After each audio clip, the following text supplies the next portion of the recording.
the 7 little men entered their cottage and found strangers within, they were at first greatly alarmed.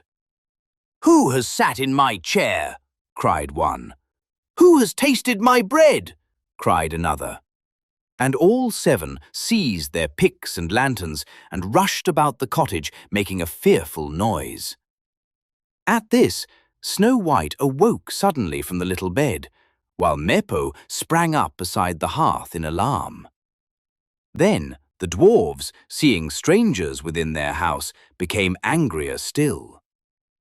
Among the dwarves there was one older than the rest, whose beard reached nearly to his belt, and whose eyes were keen and thoughtful beneath his hood. And Mepo, though but still a young boy, had travelled enough roads to know well which man among many carried authority.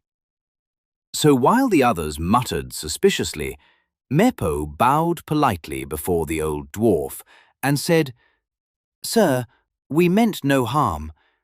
We were lost in the forest and near frozen from the cold."